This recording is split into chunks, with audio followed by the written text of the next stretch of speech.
Think about a time you made a big decision, like picking a major or taking a job, and you just knew it was going to disappoint your parents or your friends.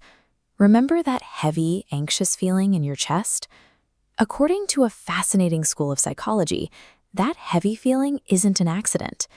In fact, they argue that almost all of our stress, anxiety, and unhappiness comes from exactly one place: our relationships with other people.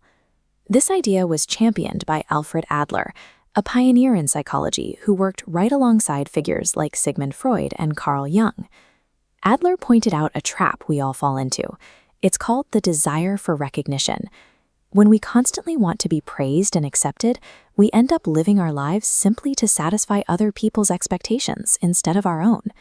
Trying to keep everyone else happy traps us in a cage we built ourselves. So how do we break out of that cage without completely isolating ourselves from the people we care about? Adler's solution is a mental tool called the separation of tasks. To use it, you just need to imagine drawing a bright, invisible line on the ground between yourself and everyone else.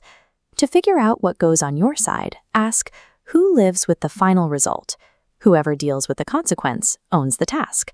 The golden rule is, you do not cross into their side, and they do not cross into yours. By taking a moment to figure out who actually owns a problem, we stop the messy interpersonal collisions that cause so much of our daily anxiety. Let's see how this works in real life. Imagine a boss who is completely irrational and yells at you for no good reason. If we use Adler's tool, doing your job to the best of your ability is your task, but your boss's bad mood and unreasonable anger, that is entirely his task. It is not your job to fix his mood. Or think about something closer to home. Say you want to pursue a creative career, but your parents strongly disagree. They want you to be a doctor or a lawyer. Choosing your path in life is your task. Whether your parents feel happy, sad, or disappointed about that choice is their task. You cannot control their emotions, and you shouldn't try.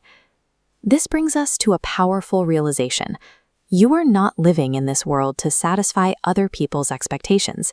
And to be completely fair, there is a flip side to this rule. Other people are not living in this world to satisfy your expectations either. Drawing this line doesn't mean we stop caring about the people we love. It simply means we finally see clearly where our control ends and where theirs begins. Now, you might be thinking, doesn't drawing this line and ignoring other people's feelings make you a selfish person? Actually, it is an act of deep respect. You respect people enough to let them handle their emotions instead of treating them like children. But there's a catch. If you truly practice this separation, the inevitable result is someone will be upset with you. To handle that, Adler says you need something very specific. You need the courage to be disliked. If someone dislikes the choice you made for your own life, that is their task. You cannot control it, so you must let it go. Having this courage is the only way to truly walk your own path and live an authentic life. So the next time you feel overwhelmed by what someone else might think of you, take a breath, pause, draw the invisible line, and ask yourself, whose task is this? True happiness and freedom begin the exact moment you drop the heavy expectations that never belonged to you in the first place. Thanks for watching, and we'll see you in the next one.